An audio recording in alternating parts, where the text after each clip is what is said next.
Bueno, vamos a continuar, si les parece. Ya tenemos un rato largo todavía. Bien, em, vamos a sacar un segundito que me quedó. Ahí está.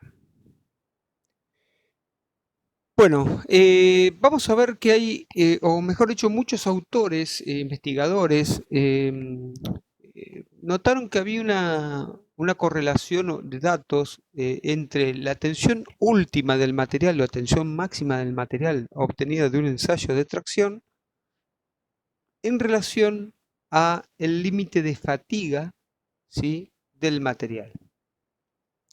En esta gráfica que ustedes están viendo, ¿sí?, en el eje de la Y tenemos el límite de fatiga, ¿sí?, que en tensiones en kPSI en este caso, donde el límite de fatiga lo vamos a denominar cuando se refiere al material como SE',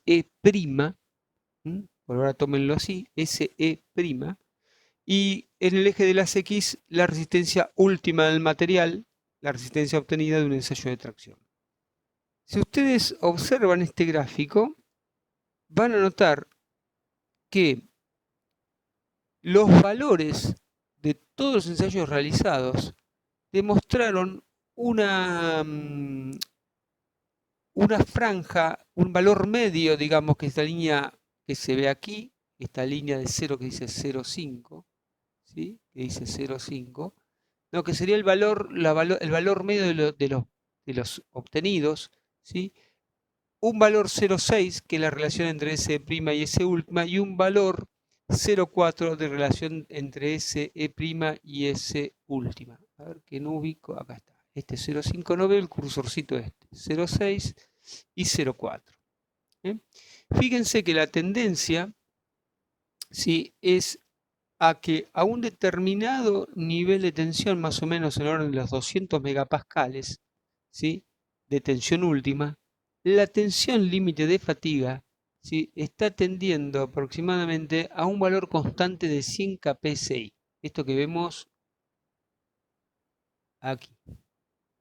Fíjense que la distribución de valores, esto que vemos acá, sí, está tendiendo a un valor constante de 100 kPSI. Es decir, por materiales aceros al carbono aliados o hierro forjados por debajo de 200 kPSI de tensión límite de fatiga, de tensión máxima, digo, de fatiga, ¿sí?, esto que tenemos acá, presentaban un comportamiento en donde los valores entre la relación de S' con S última oscilaban entre 0,4 y 0,6, 0,5 la media. Digamos, yo me vengo un material de 160 y la media más o menos me da que son 70 SE'. Mientras que para 200, de 200 para arriba, la tendencia es a un valor constante de 100 kPSI. Entonces, esta gente que trabajó analizando estos valores, vamos a borrar estas cosas, si no me queda marcado, ¿sí?, concluyeron lo siguiente. Flexión rotativa estamos hablando, ¿no? Esos ensayos serán de flexión rotativa.'Entonces, la S', que es el límite de fatiga del material, es aproximadamente en promedio 0,504 de la tensión última del material si la tensión última es menor a 200 kPSI o lo equivalente a 1400 megapascal. Para aquellos valores donde la tensión última es superior a 200 kPSI o 1400 megapascal, el valor de la S' se lo puede considerar constante de 100 kPSI o 700 megapascales. Para un diseño preliminar a fatiga, cuando no se tiene otra información y solamente contamos con este dato, la S última, podemos aproximar, ¿sí?, nuestros cálculos a través de considerar esto. Por ejemplo, yo tengo un material 4130, supongamos, ¿no? Y sé que es un 4130 normalizado y tengo que mi tensión última del material anda en el orden de los 500 megapascal. Bueno, como es un material que está que tiene 500 megapascal de tensión última, 550 aproximadamente, ¿sí? Estoy por debajo de los 1400 megapascales, entonces puedo asumir que el límite de fatiga es del orden de la mitad de eso, unos 225 aproximadamente 225 bien digo, megapascales de límite de fatiga del material. ¿Eh? Y si voy a las tablas, no voy a encontrar mucha diferencia. O sea que me permite a priori tener aproximadamente una idea de lo que sería el límite de fatiga de una curva del 50% de probabilidad de vida, ¿eh? Cuando conozco solamente la tensión última del material. Como estos ensayos y estas relaciones se obtuvieron de un ensayo de viga rotatoria, no podemos aplicar este criterio cuando tenemos tensiones axiales o tenemos torsión o corte. ¿Por qué? Porque los esfuerzos son diferentes, la condición de carga es diferente. Por lo tanto, otros investigadores encontraron que la relación entre S', ¿no?, y la tensión última para cuando es una carga axial es 0,45, básicamente es esto, mientras que para corte está en el orden de 0,29. Es decir, supongamos que yo tengo el mismo material que dije antes, ¿sí? 550 megapascal, bueno, multiplico por 0,29 o por 0,3, 3 por 5, 15, 170 y pico, 180 megapascales sería el límite de fatiga del material, del 4130, cuando estoy sometiendo la torsión o a corte. Son datos preliminares para un cálculo preliminar y dan bastante bien, y vamos a ver cuando hagamos algunas cuentas que no estamos tan errados. Entonces son datos experimentales, totalmente. Estas mismas correlaciones existen para otros materiales, como por ejemplo este, que son las aleaciones de aluminio. Lo mismo. Lo mismo. Tenemos 0,5, 0,4, 0,3. La tablita, si lo convertimos en tabla, podemos decir que para aleaciones de aluminio, flexión rotativa, límite de fatiga 50 por 10 a la 7. Fíjense que ya no es 1.000.000 de ciclos o 1 por 10 a la 7, sino 50 por 10 a la 7. El S' en el orden de 0,45 de la tensión última. Tensiones últimas menores a 336 megapascal. ¿Por qué dice esto? Porque si vuelven a fijarse, alrededor de los 400 megapascales, ¿sí?, la cosa también tiende a un valor constante. Por debajo de esto varía. Entonces, por eso establece eso. Ejemplo, para una aleación de 2024, la S' vale 90 megapascales y la tensión última unos 179 megapascales. Aproximadamente da una relación de 0,5, que está en concordancia con esto y con esto, ¿no? Porque la tensión última es 179, menor que esto. Se espera 0,45 de tensión última, entonces esto da un 0,5, anda bastante bien. Para lesiones de titanio, en flexión rotativa, 1 por 10 a la 8, fíjense que es un orden de magnitud más grande que este, ¿sí?, porque no existe un límite de fatiga definido. La tensión límite de fatiga del material ronda entre 0,45 y el 0,65. Repito, para un precálculo, un prediseño, cuando nos faltan datos, esto es una buena solución. ¿Y qué se puede hacer con estos datos? Bueno, estimar, que lo vamos a hacer en la práctica en el viernes, estimar curvas de Wöhler de 50% de probabilidad de supervivencia de la forma S por A por N a la B. En este ejemplo que está acá, y aclárenselo bien, escríbanlo, igual no lo tienen grabado, estos valores de A y de B valen sí y solo si N es 10 a la 3 y para bajos números de ciclos y N es 10 a la 6 para altos números de ciclos. ¿Qué quiere decir eso? Que las constantes están sacadas para una condición particular de contorno, como dice bien aquí. Es un sistema de dos ecuaciones con dos incógnitas que se os explico. Fíjense, cuando N vale 10 a la 6, tenemos el límite de fatiga del material. Cuando N vale 10 a la 3, sabemos que en el orden estamos en 0,9 de la tensión última. Por lo tanto, esto me da un sistema de dos ecuaciones con dos incógnitas donde A y B van a depender justamente de estos valores. obviamente que también de esto, pero si yo acá pongo 10 a la séptima, estas ecuaciones ya no valen, porque le estoy cambiando esta condición, ¿sí? O si a este le pongo 10 a la cuarta y a este le pongo 10 a la octava, obviamente que estas ecuaciones también van a cambiar. Las constantes de estas ecuaciones van a cambiar. ¿Eh?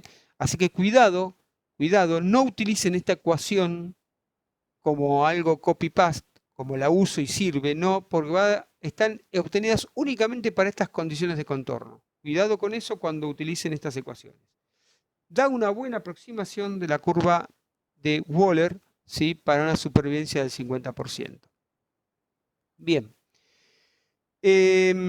Entonces, aclarado esto, vamos a lo que venimos viendo hace un ratito. Si yo conozco la tensión última del material y conozco la S' por la relación que existe entre S' y la tensión última del material, tengo definida mi curva. Porque tengo esto, tengo esto, tengo esto, tengo esto, tengo la ecuación S que me describe la exponencial de una curva de Wöhler para una probabilidad del 50%. ¿Está bien? Bien. ¿Alguna pregunta respecto a esto? Creo que es bastante sencillo y claro. Si no, sumamos un poquito más de datos y listo. Bien, ahora, ¿qué pasa? Está todo lindo. Hasta ahora vimos tensión media nula. Curvas de Wöhler. Pueden haber curvas, como vimos, donde la tensión media sea distinta de cero. Pero en el caso que uno no pueda conseguir esas curvas y quisiera tener un diseño a fatiga, no en cantidad de ciclos, sino si es seguro o no seguro, tenemos que recurrir a otros elementos. Primero, pero antes de entrar en lo particular, vamos a ir a algo más general. Un tal Gerber, un ingeniero, ¿sí? Estudió los materiales también, pero no a tensión media nula. Fíjense que este eje, bueno, perdón, no lo puse en este dibujo. Anótense este eje de aquí. Uy, discúlpenme. Este eje de aquí, pero no me lo marcó. Ahí. Este eje son tensiones medias. Son S, uy, no veo el cursor, S medias. Son tensiones medias. Entonces, ¿qué hizo Gerber? Bueno, Gerber dijo, Wöhler ya me solucionó parte del problema. Sé que aquí, en esta zona, la tensión media es nula. Por lo tanto, aquí arriba tengo o la tensión límite de fatiga del material o la tensión límite de fatiga de la pieza, que es la SE, ¿no? S', como dije, le vamos a restringir únicamente al material y la SE la vamos a definir para la pieza.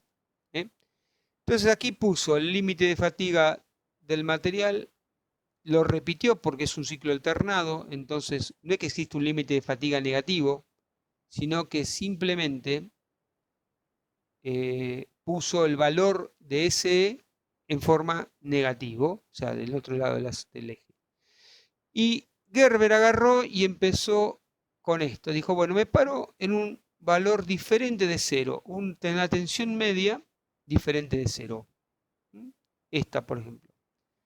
Ensayó, ensayó, ensayó, ensayó, rotura. Cambió de tensión media. Ensayó, ensayó, ensayó, rotura. Otro nivel de tensión media. Ensayó, ensayó, ensayó, falla, falla. Y así hasta llegar a la tensión última del material, que es la tensión máxima atracción del material. Encontró Gerber una curva, que es la curva de Gerber, que me habla de la falla de la pieza, pero no en ciclos, sino en niveles de tensiones. Fíjense que acá estamos teniendo S, donde S es la tensión media más la amplitud de la tensión. Entonces, la tensión media más la amplitud de la tensión me está dando el valor final de la tensión a la cual falló. Esto que tenemos acá, discúlpenme, pero no veo muy bien, el cursor es muy chiquitito y mi vista no es de la mejor. Este valor que estoy encontrando acá y este valor que estoy encontrando acá de tensión es la media más la amplitud de la tensión. ¿Y por qué es la media? Y fíjense qué hizo Gerber. Este gráfico es un gráfico donde la tensión última está ubicada acá, la tensión última está ubicada acá, por lo tanto, si yo uno este punto con este punto, esta recta es una recta 45 grados. Si yo me paro aquí, tendré que este es el valor medio al cual impongo la amplitud de la tensión. Por lo tanto, la media más la amplitud de la tensión me da la tensión total o máxima. ¿Sí? ¿Está bien? Es decir, la media es esta, a la cual le sumo esta, me da la máxima. ¿Mm? Si no, lo repetimos, si no se entendió. Vamos de vuelta. Hasta ahora entendieron más o menos de qué se trata esto, ¿no? Dijimos, vamos a borrar todo esto que tenemos acá, si no nos mete ruido, borramos esto. Esto lo dejamos, esto lo borro, queda feo. Bien, ahí está. Entonces, repito. Esta es una recta 45 porque esta la tensión última es la misma que la que tengo acá. Entonces, si yo me paro o me paro en este punto, el valor este que tengo aquí es la tensión media. ¿Sí? Porque esto es una recta 45 grados. Si le sumo la amplitud de la tensión, la sigma A o la SA, obtengo que la media más la SA me da la tensión máxima, la S máxima, ¿sí? de las fórmulas que usamos. ¿Está bien? Ok. Entonces, lo que hizo Gerber fue encontrar una curva de fallas. ¿Mm? Pero esta curva de falla no me habla nada, pero de nada, de los números de ciclos. Simplemente me dice, mirá, si vos estás con esta tensión media y llegaste a este valor de tensión máxima, se te rompe. Nada más. Eso es lo único que dice la curva de Gerber. Imagínense que hacer una curva de Gerber sería ensayar un montón de probetas acá, o un montón de probetas acá, o un montón de probetas. Es inviable del punto de vista ingenieril.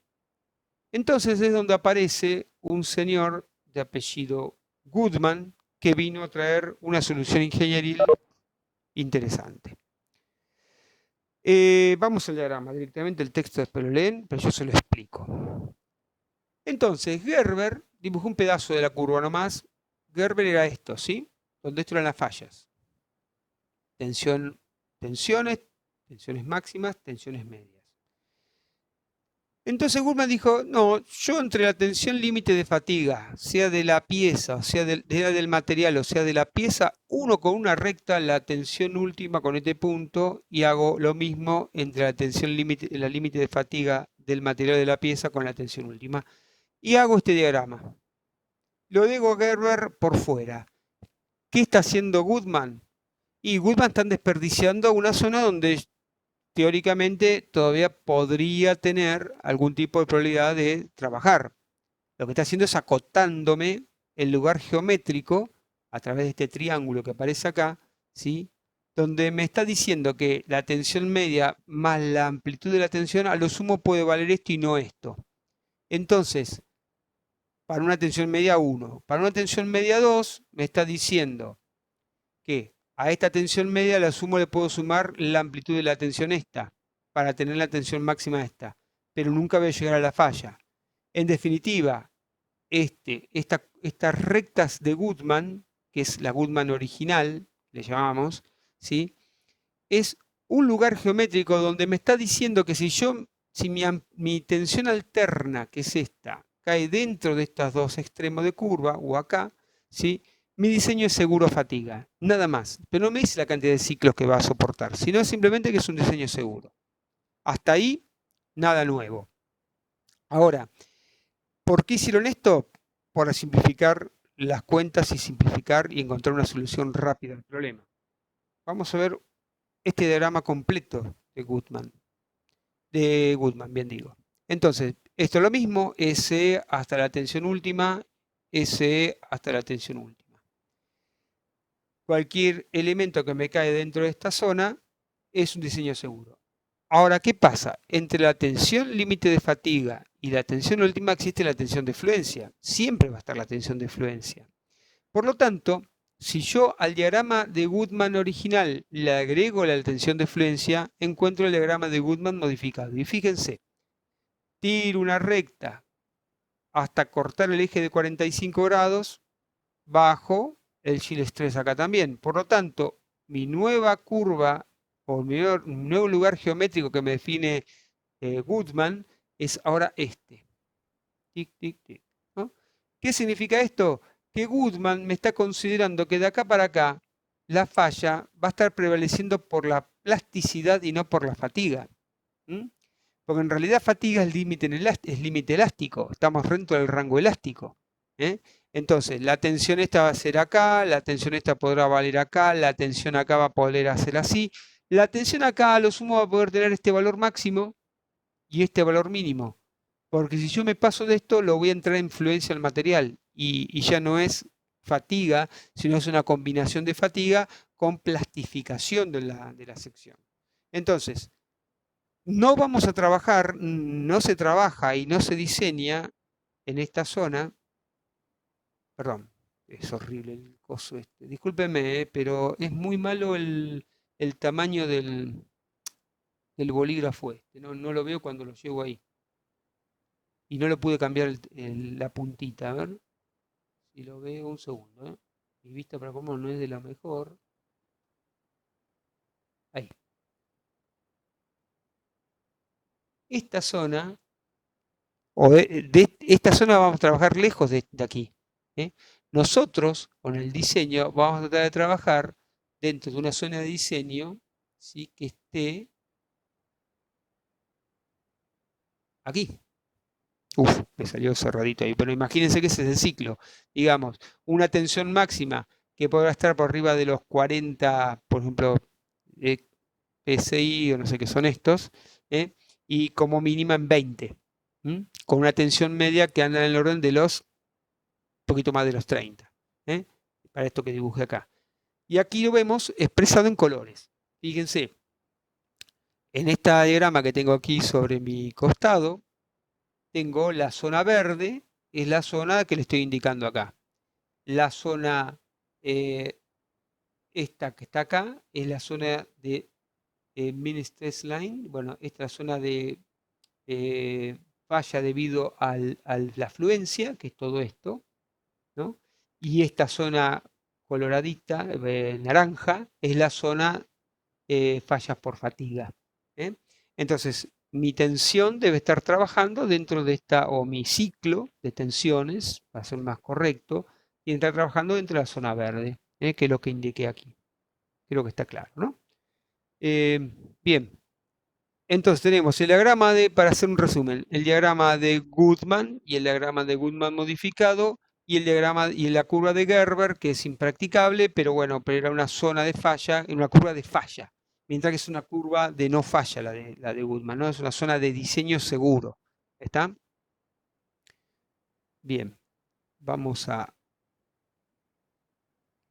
Y esto finalmente es un resumen. Imagínense que el diagrama anterior, a este diagrama que tenemos aquí, o a este que tenemos aquí, este eje lo giro y hago coincidir este eje con este porque es el mismo. Esta es tensión última, media, perdón, y esta es la tensión media.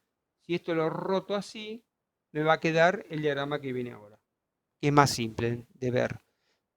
Nuevamente, aquí tenemos la amplitud de la tensión o la tensión máxima, depende de lo que grafique, ¿sí?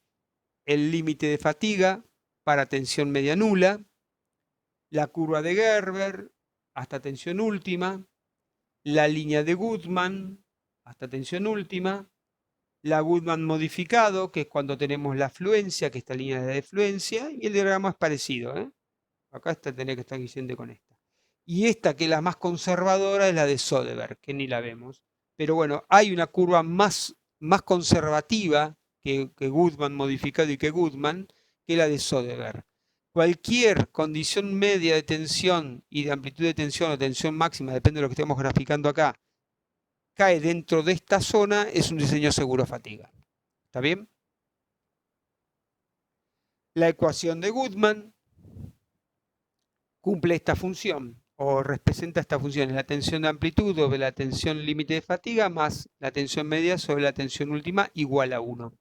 Ahora, ¿qué sucede? Si uso un factor de seguridad n y a esa tensión SA la divido por n y a esa tensión media la divido por n para cubrirme, llego a esta ecuación que es la que van a encontrar en la mayoría de la bibliografía. La amplitud de la tensión, ¿sí?, reducida para que me tenga tener una zona más segura todavía, dividido la S' más la tensión media dividido la tensión última, es 1 sobre n. Es simplemente reemplazar esta aquí y me cumple esta función. Esta ecuación que vemos acá, que tiene un 1 sobre n, haría que nuestra curva de Goodman original, que es esta, se corriera para acá, como todo factor de seguridad. Quedaría una cosa así. Supónganse, esperen que mire el cursor, ahí, sería algo paralelo. Uy, me salió para el diablo. A ver ahí. Algo paralelo. No, es imposible dibujar esto. Imagínense, bueno, apelo a su imaginación. ¿Sí? Borrar, esto es un asco. Imagínense que estamos hablando de una curva paralela a la línea de Goodman, donde justamente lo que se corre para acá es 1 sobre n, es 1 sobre el factor de seguridad. ¿Qué quiere decir eso? Que estamos siendo más conservativos que la de Goodman original. ¿Por qué? Porque estamos tomándonos un factor de seguridad. Entonces, simplemente esto es un corrimiento de la curva original de Goodman en un valor 1 sobre n. Cuando los materiales son de comportamiento frágil, ¿sí?, un Q teniendo a 1, una sensibilidad en talle teniendo a 1, suele aparecer acá un KT aquí adelante. O sea que esta ecuación es lo mismo aquí, pero acá se expone KT sigma medio sobre la tensión última. ¿Por qué? Porque los KT, el multiplicador de tensiones, ¿sí?, va a actuar sobre la tensión media, y cuando consideremos fatiga, ese KT que está relacionado con Q y que nos da el KF va a estar metido aquí adentro. Es decir, en este va a estar metido el KF a través de KT y Q, y el KT va a estar aplicado directamente aquí, KT por esto, ¿sí?, para los materiales que tienen un Q tendiendo a 1. ¿Está bien? Cuando el material es dúctil, de comportamiento dúctil, no va nada acá adelante porque es poco sensible en tallo, un aluminio, por ejemplo. Entonces el KT, que sea alto o bajo, no me va a influenciar acá. Y acá me va a influenciar minimizándome el factor KF. Después vamos a ver en un ratito cómo interviene KF en el límite de fatiga. Por ahora quédense con esa idea. Y bueno, y para ir viendo cómo se relaciona Goodman con Wöhler, existe esto. Si estas son las curvas de Wöhler para tensiones medias diferentes de 0 y 0, 0 y diferente de 0, ¿sí?, yo puedo obtener las líneas de vida constante que se llaman, que me van a permitir asociar esto con las curvas de Goodman que vi antes. Fíjense, para 10 a la cuarta, por ejemplo, tengo este nivel de tensión, este nivel de tensión, este nivel de tensión, este nivel de tensión. ¿Para cuándo? Para tensión media 0, tensión media 2, tensión media 3, tensión media 4. Es decir, para 10 a la cuarta tengo este punto, este punto, este punto, y a tensión última 0, porque no tiene más tensión última, ¿no? Entonces tengo una curva. Para el límite de fatiga tengo esta tensión, esta tensión, esta tensión, tengo esto. Quiere decir que entre el límite de fatiga y un número real de ciclos de vida fatiga, a falla, tengo los casos intermedios. Tengo el 10 a la quinta, el 10 a la sexta y el 10 a la séptima. ¿Está? Todas las curvas de vida que van a aparecer acá adentro van a ser curvas semejantes a estas, y van a meterse aquí adentro. ¿Para qué sirve esto? Para relacionar justamente las n, o sea, las curvas de falla o de vida que se le llama también, con los valores de las tensiones medias y las amplitudes de las tensiones. ¿En qué deriva esto? En esto, que se llama diagrama máster de fatiga, que es el resumen de eso, digamos. No se preocupen, parece muy alocado, muy complicado, pero no lo es.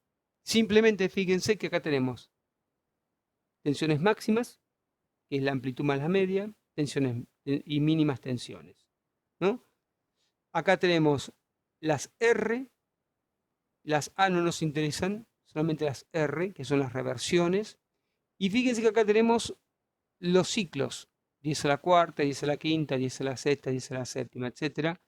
Para probetas sin entallar y para probetas entalladas. Fíjense que las curvas son diferentes porque justamente la entalla me baja la vida o la cantidad de ciclos que soporta al mismo nivel de tensión que una probeta no entallada. ¿Y cómo se trabaja con esto? Fácil. Si yo defino, ¿sí?, un nivel de tensión máxima y mínima, por ejemplo, de 20 y 100, voy hasta la curva con el R, por ejemplo, en este caso R02, y donde se me cruzan, puedo sacar la tensión media y la tensión alternada. O al revés, dada la tensión alternada y la tensión media, voy hasta el punto de la R que me corresponda y obtengo la mínima y la máxima. Lo que estoy haciendo con esto es aplicando las ecuaciones que vimos al principio, donde la tensión media era la suma de la máxima más la mínima sobre 2, que la tensión de amplitud era la máxima menos la mínima sobre 2, etcétera, etcétera. De acá yo puedo estar sacando esa relación, pero a la vez puedo estar diciendo o puedo estar viendo cuántos ciclos me aguanta, cosa que Goodman no me lo dice. Fíjense, si este es el punto de cruce, quiere decir que una probeta no entallada soporta infinito número de ciclos. ¿Por qué? Porque esto es 10 a la cuarta, esto es 10 a la sexta, a la quinta, esto es 10 a la séptima y esto es mucho más que esto. Por lo tanto, una probeta no entallada soportaría infinito número de ciclos, mientras que una probeta entallada con un KT de 3,3 me estaría soportando entre 10 a la cuarta y 10 a la quinta ciclos. O sea, tendría una cantidad de ciclos a la falla. No es tan complicado, justo casi coincidente, está interesante el ejemplo porque tenemos probetas no entalladas y probetas entalladas. O sea, fíjense, tenemos todos los datos de las tensiones máximas y mínimas, amplitud de la tensión, tensión media, pero a su vez tenemos el dato fundamental de la cantidad de ciclos, cosa que Goodman no me lo estaba dando. Acá tenemos para un aluminio 2048 T651 lo mismo. Podemos sacar el R correspondiente, ¿sí?, el R-1, que es el reversible total, o este es el R01 o el R1, ¿no? Y tenemos nuevamente las curvas de número de ciclos para los diferentes niveles de tensión mínima y máxima. Estas curvas son muy prácticas, están en el libro de Broom, ¿sí?, de diseño de estructuras de vehículos, ¿sí?, aéreos, espaciales y aéreos. Bueno, hay obviamente los ASTM, son curvas que están para la mayoría de los materiales. Y bueno, lo interesante es esto, es que nos vincula lo que dice Goodman con los números de ciclos, cosa que hasta hoy, hasta hace un rato no lo teníamos. Hasta acá quiero que me digan si hay alguna consulta para hacer. Supongo que van a estar medio cansados, pero tenemos que continuar porque si no, no llegamos. ¿Cómo vienen? Hola, profe. Sí, ¿Se escucha? sí, sí, Yo tenía una duda con si estás trabajando con Goodman sí, y la tensión que te da queda en el área entre que forma la curva de Herbert y la recta de Goodman. bien, ¿Esa pieza se desecha exacto. o No es un diseño no seguro. sirve? Claro, porque fíjate, Gerber, ¿sí?, estaría por encima de Goodman. Si vos decís si te quedaría acá, Claro, no es un diseño seguro. Tendrías que reformular tu diseño para que entre dentro de esta zona. Por ejemplo, suponete que el nivel el área o la sección podrías modificar o podrías buscar otro material. Bueno, varias alternativas tenés, ¿sí? O si es factible, podrías por ahí bajar algunos de los niveles de tensión, por ejemplo la media, ¿no? Entonces salir de esta zona. Por ahora, o mejor dicho, de ahora en más, de Gerber solamente tomalo como la curva, la peor curva, la curva de falla. Esa ni la vas a usar ni la vas a ver. De aquí en más, Goodman es la que te va a mandar, o Goodman con modificación o con el factor de seguridad. Todo lo que te quede por fuera de la recta esta de Goodman va a ser un diseño, no un diseño seguro. ¿Eh? No indica que sea fallo, ¿se entiende? Pues la falla está Claro, mucho eso más es lo que allá, no. pero no te aseguran que pueda fallar. No es un diseño seguro. En cambio, Goodman, por adentro, va a tener un diseño seguro. Eso es lo que te está diciendo. Es lo que dice este diagrama de acá, ¿no? Cualquier punto por encima Claro, de acá es falla debido a fatiga, que es lo naranja. ¿Está bien? bien. Y por más que sea máxima la distancia entre los dos, no se puede tomar ningún punto entre esas dos. Disculpame, ¿me Sería. repetís? Sí, por más que la distancia entre las dos curvas sea máxima, porque en un momento Aquí se decís hace esto. máxima. O sea, no, en el anterior. A ver, vamos al diagrama anterior. Un segundito. Sí, Hay un punto en donde la distancia entre una de las rectas de Goodman sí. y la curva de Herbert es Ah, máxima. ok. ¿Dónde es máximo? Vos decís, por ejemplo, entre este punto y este punto, este máximo, y Claro, acá es sí, mínimo. Bueno, a medida, fíjate que a medida que te vas para acá o para acá, sí se aproxima más Gerber a Goodman, ¿sí? Y acá se alejan. En sí. esta zona, en realidad estarías desperdiciando por ahí, o siendo muy conservador. ¿Por qué? Porque la falla está muy lejos, ¿sí? Pero igual no se usaría esa pieza. Pero no, se descarta porque no es un diseño seguro. Bien, Es como listo. que tomaste Gracias. un gran factor de Sí, sí, seguridad. Te cubriste con esta recta. Trabajá de acá para abajo. buenísimo. Bueno, Gracias. no, por nada. ¿Alguna otra duda?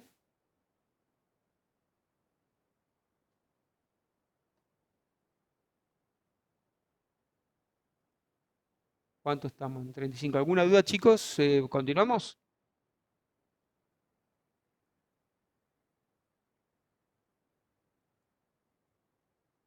Bueno, continuamos. Bien, entonces, si quedó claro Waller, quedó claro Goodman, después tienen que repasar, esto es así, no son temas que los vieron muy por arriba y bueno, ahora estamos profundizando. Van a tener que leerlo durante la semana y igual el viernes vamos a tener la práctica, ¿sí? De fatiga, así que vamos a poder ver algunos detalles de cómo utilizar el cálculo y demás. Bien, hasta ahora hablamos básicamente del material, la SE'. Pero vamos a ver que cuando hablamos de una pieza, por todo lo que venimos comentando de estas discontinuidades artificiales que necesitamos hacer en una pieza para poder colocar un rodamiento, colocar una polea, fabricar una pieza para algún componente de lo que sea, ¿sí? Eso modifica las características del material porque justamente estamos incluyendo cambios geométricos, ¿sí? Y esos cambios geométricos afectan el funcionamiento local del material. Por lo tanto, esos cambios que vamos a ver influyen fundamentalmente, y esto márquenselo, en el límite de fatiga del material. Es decir, el límite de fatiga del material se va a ver modificado por diferentes factores. Ese límite de fatiga de la pieza ahora va a ser el límite de fatiga del material, el S', multiplicado o por la productoria desde I igual a hasta S de K sub A, K sub B, o sea, K sub A, perdón, la productoria de los K sub I, que es igual a K sub A por K sub B, por K sub C, por K sub D, etcétera, etcétera. Donde cada uno de estos K es un factor que puede ser mayor que cero, obviamente, porque si es cero anula todo, y a lo sumo vale 1. 1 sería que tiene una clara influencia y poca influencia, perdón, y cuanto más chiquito es, una mucha influencia. Por ejemplo, Si el S', límite de fatiga del material, era 200, ¿sí? Pero ahora la entalla me mete un cambio de 0,5, entonces yo no tengo 200, tengo 100. El límite de fatiga de la pieza es 100. Me bajó a la mitad. Y es un horror. Ahora imagínense que si cada uno de estos factores es un número que a lo sumo vale 1, si es un número menor que 1, el producto de números menores que 1 da números menores todavía. O sea, 0,5 por 0,5, 0,25. ¿Sí? Y así sucesivamente. Quiere decir que yo puedo destruir todas las buenas propiedades de esa fatiga que tiene el material por simplemente no considerar ciertos aspectos en el diseño de la pieza. ¿Está bien? Vamos a ver cuáles son esos aspectos, o cuáles son bueno, acá justo salió una marquita. K sub A, K sub B, K sub C, D, E y S. Factor de superficie, factor de tamaño, factor de carga, factor de temperatura, factores diversos, factor de confiabilidad.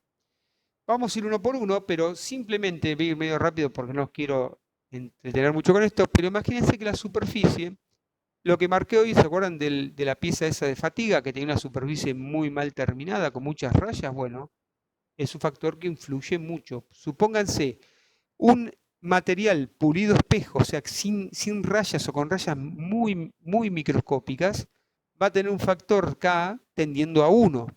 Es decir, si el único factor que afectara al límite de fatiga del material fuera ese, el límite de la pieza, la fatiga y el límite de material serían lo mismo. Ahora, si yo tengo un factor de superficie que me baja a 0,6, ¿sí?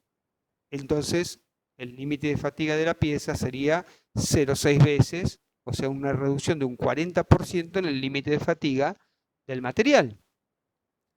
¿Ok? Vamos a un ejemplo concreto. Miren esta curva. Estas curvas, por suerte, todo tiene que ver con la tensión última del material. Todas las variables que vamos a ver ahora están relacionadas con la tensión última del material. Supónganse, un material pulido, como dije recién, espejo, ven, tiene un factor de 1 y la tensión última obviamente no tiene influencia sobre eso. Un rectificado, que es un material que se saca después de un proceso de mecanizado o sea por torno CNC o por un torno, él deja un 0,9, es una recta de 0,9, es decir, ya bajamos un 10% el límite de fatiga del material si es el único factor que interviniera en esa ecuación de la productoria.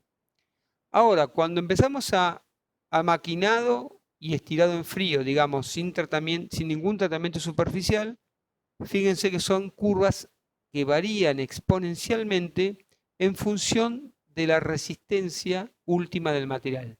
Cuanto más alta es la resistencia última del material, más marcada es el factor K. Por ejemplo, si tengo 180 megapascal KSI, que son equivalentes a 1000, vamos a poner acá, 1300 megapascal, voy hasta este punto, ¿sí? Como sale de la forja, es decir, después de un proceso de forjado del material, el Ka me baja a 0,20 y pico. Si fuera un material laminado en caliente, bajaría a 0,4. Si fuera un material maquinado y estirado en frío, me quedaría en 0,60 y pico. Es decir, en función del tipo de trabajo mecánico que tenga la pieza, ¿sí? Y el nivel de tensión última del material, tendré diferentes K sub A. En general, luego de un proceso de forja o luego de un proceso de laminado, ¿sí? Se hacen tratamientos para que las superficies mejoren su terminación. No está bueno tener un valor bajar a 0,6. Pues estoy reduciendo en un 40%, reduciendo en un 40% la resistencia a fatiga del material para la pieza. Estas curvas siguen esta ley. K sub A por S última a la B, donde estos son B y A están catalogados en varios libros. Entonces el Shigley, por ejemplo, que es un libro de mecanismos, lo van a usar en mecanismos, donde A y B son datos sacados de esos libros.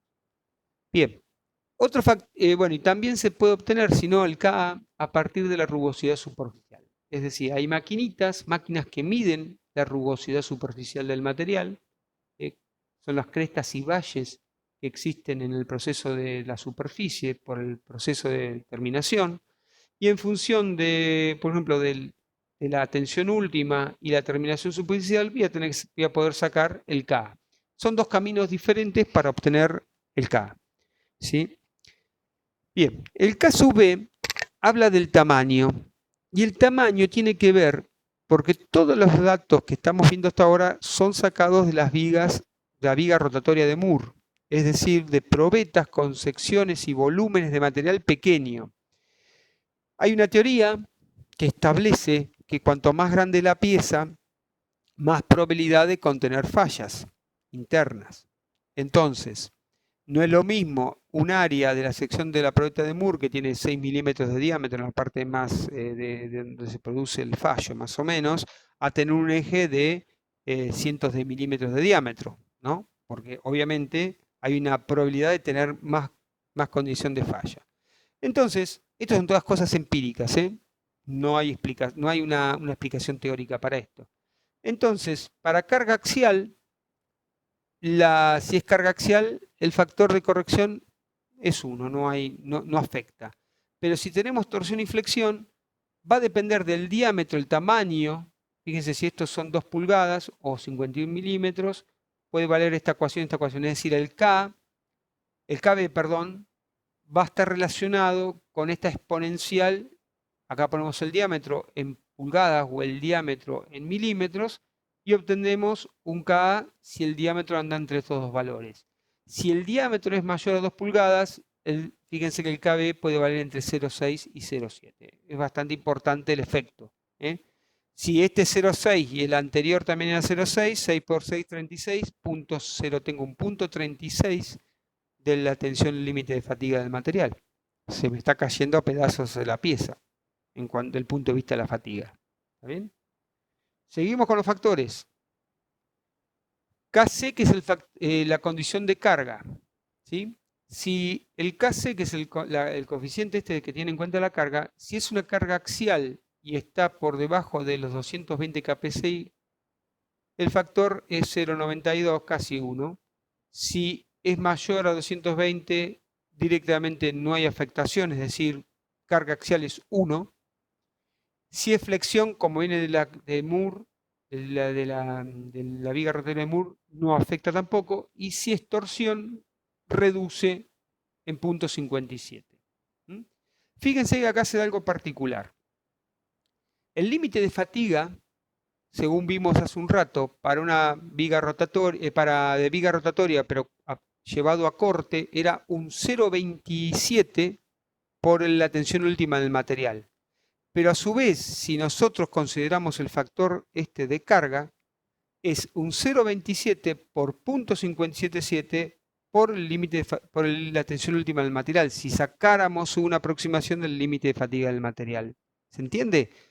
SE' la habíamos definido como 0,27 de la tensión última, hace unas filiminas atrás. Como ahora vamos a considerar un estado de carga de torsión, a ese límite de fatiga que daba 0,27 de la tensión última, hay que multiplicarlo por 0,577. Lo estamos matando. O sea, se nos cae rápidamente el límite de fatiga de la pieza. A ver si puedo dibujar o puedo escribir eso ahí. Sería, un segundito, el límite de fatiga prima sub E era 0,227 de la tensión última del material. Como ese' lo tenemos que afectar por el Kc, nos va a quedar 0,0227 de tensión última por 0,577. ¿Eh? Entonces, ahí estaríamos considerando el efecto de considerar justamente el torque o el corte, torsión o corte. ¿Sí? Otro factor que tiene influencia sobre el límite de fatiga es la temperatura, que nos modifica las tensiones últimas del material y la tensión de fluencia del material, como vimos. En general, no vamos a tener en cuenta este factor a no ser que trabajemos en condiciones muy frías, donde ahí sí el comportamiento puede cambiar mucho. El calor, recuerden, las temperaturas elevadas generalmente ductilizan y no trae mayores consecuencias. Entonces, generalmente el KD, que es el que tiene en cuenta la temperatura, tiene un valor unitario. Bien, y lo que se llaman los factores K sub E, que son los coeficientes o factores de usos múltiples, tienen en cuenta todo aquello que son las terminaciones superficiales generalmente. Por ejemplo, vieron que los tornillos, mencioné en la primera clase, los tornillos en general, los bulones, están con una protección de color amarillento. Eso es un cadmiado. El cadmiado, que es una electrodeposición de cadmio para proteger de corrosión al material base, el acero en este caso, ¿sí? Reduce el límite de fatiga aproximadamente en un 40%. Es decir, si agarramos un bulón que está cadmiado, ese bulón cadmiado, en realidad su límite de fatiga cambia porque el cadmio reduce el límite de fatiga del material porque genera microporos que me modifican la superficie y me modifican, por lo tanto, la resistencia del material a fatiga. Otros materiales, otras terminaciones superficiales, como por ejemplo el anodizado también reducen, que es la oxidación de una superficie de aluminio. Eh, el, el zincado generalmente no tiene influencia sobre el límite de fatiga. Cuando uno hace una deposición de zinc sobre el acero no lo influencia. Lo de la velocidad que me comentaban algunos de los compañeros, decía si variaba la frecuencia, la aceleraba, si me modificaba. En este caso, no modificas, pero si el ambiente es corrosivo, como dije, me la cambia. Y así hay un montón de elementos que me van a modificar, que son los factores diversos, que me van a modificar el límite de corrosión, y lo que acabo de mencionar. Y por último, el anteúltimo, mejor dicho, y ya acabamos cerrando, el factores por efecto de concentración de tensiones. ¿Se acuerdan que KT y KF estaban relacionados a través de Q, la sensibilidad en talla? Y decíamos que Q era KF menos 1 sobre KT menos 1. Cuando Q era 1, decíamos que el material no tenía capacidad de atenuar el efecto de la entalla, era muy sensible a entalla, KT igual a KF. Ok, ese factor KF, que es un reductor del KT, también es un reductor del límite de fatiga del material. ¿Y por qué se utiliza en fatiga? Porque en el proceso de fatiga, la curva negra es la curva original del material y la curva azul es la que tiene en cuenta el efecto del KF cuando tenemos una entalla. Es decir, esta curva de acá es una curva de un material sin entallar y esta es la curva del material entallado. Bien, a bajo número de ciclos, este KT, este KF, es básicamente estático. Me produce una multiplicación de las tensiones estáticas, pero desde el punto de vista de la fatiga no tiene influencia. Pero a medida que van pasando los ciclos, esa entalla y ese KF, que es un atenuado del KT, empieza a tener efecto. ¿Cómo?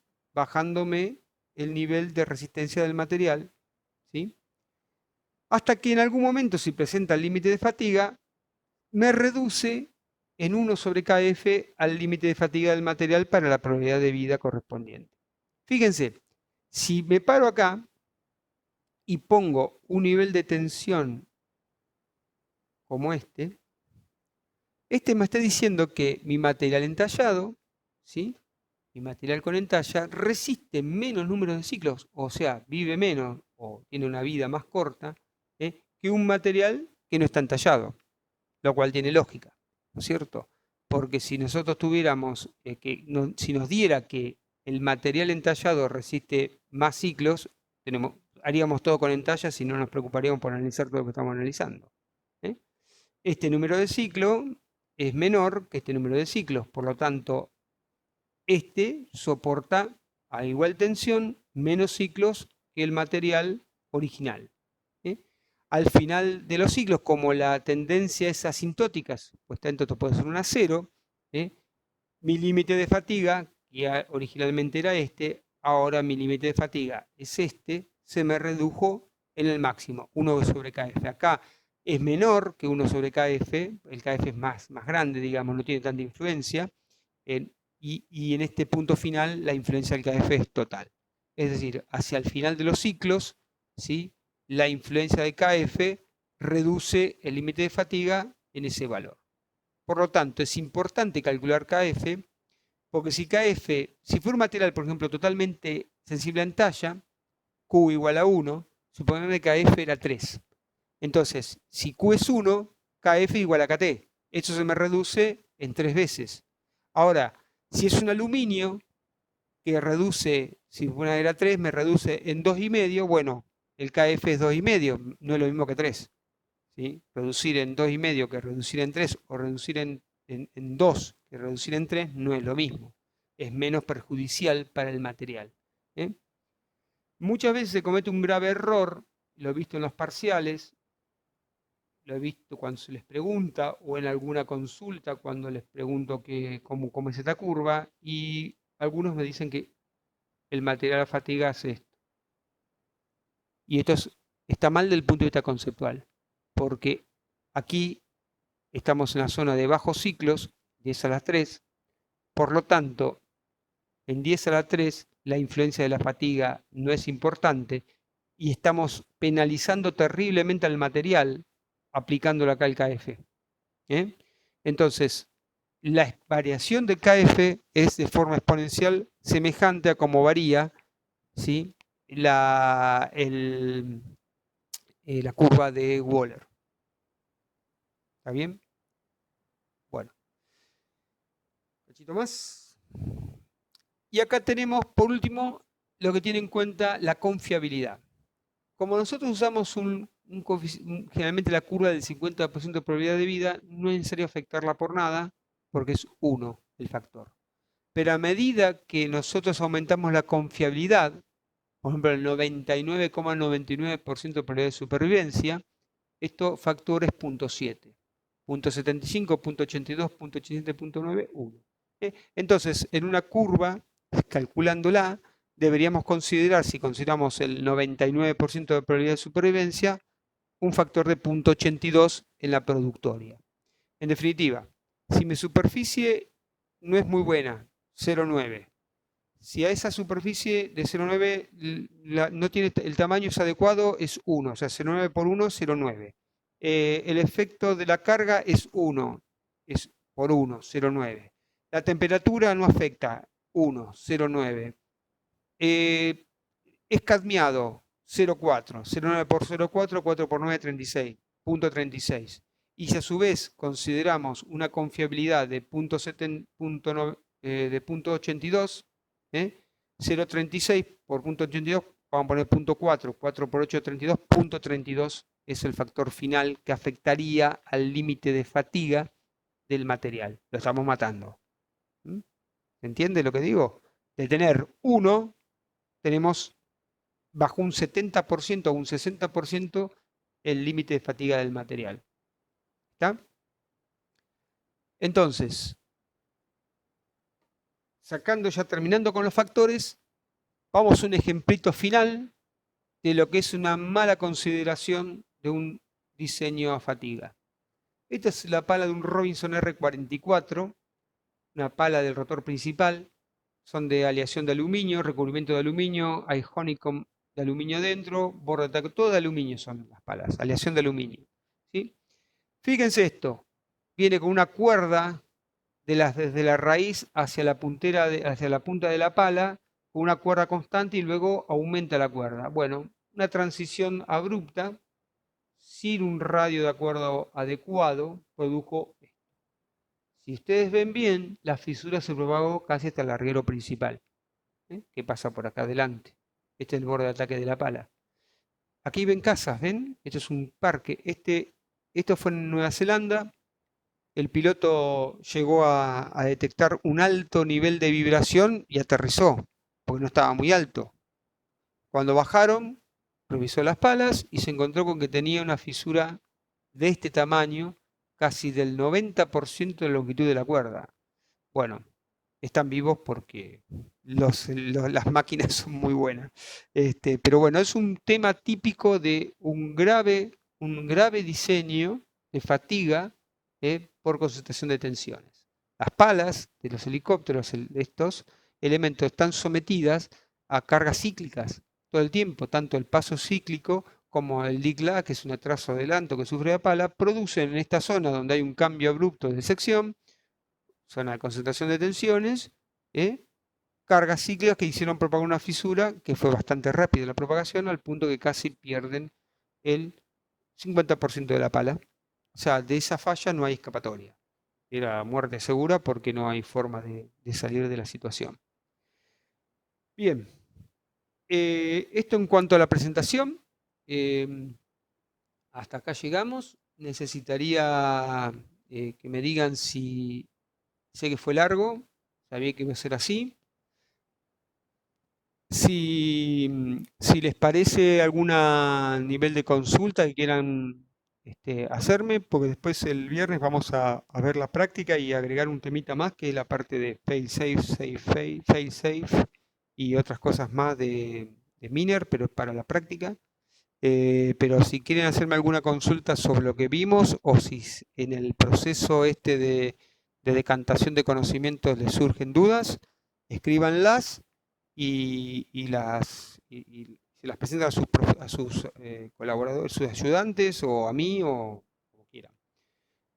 Así que escucho si hay alguna consulta para hacer.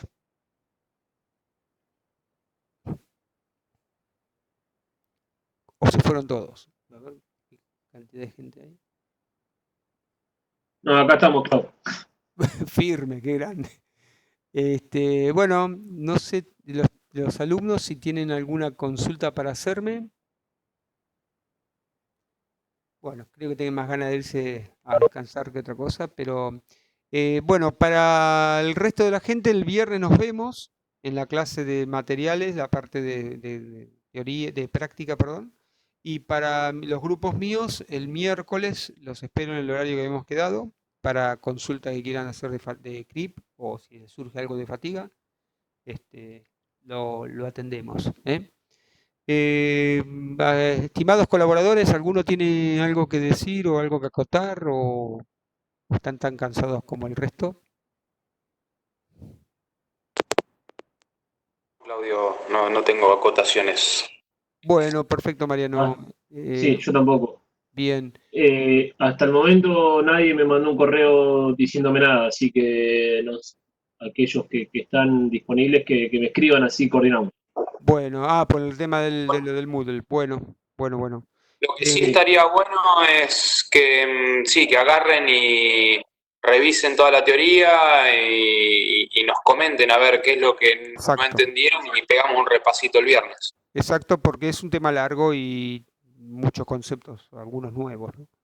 Así que, bueno, chicos, si les parece bien, cortamos y si tienen preguntas, por favor, anímense, no pasa nada, No, lo peor es quedarse con dudas, sobre todo repasar las curvas. Sí, Jorgito, exacto. Preguntas una vez más, si no, vamos parando la grabación y cerrando. Qué grupo callado este, la verdad que es particularmente callado, pero bueno, entiendo que el silencio implica que entendieron todo o no entendieron nada y bueno, vendrán las consultas después. Bueno, gente, gracias, buenas tardes. Cualquier cosa estamos a disposición. Bueno, hasta luego, buenas tardes. Quedo pendiente del video, Clau, para subirlo luego. Sí, señor. Ahora veo si ya lo baja. Listo. Buenísimo. Estamos. Que descansen. Gracias por todo. Adiós.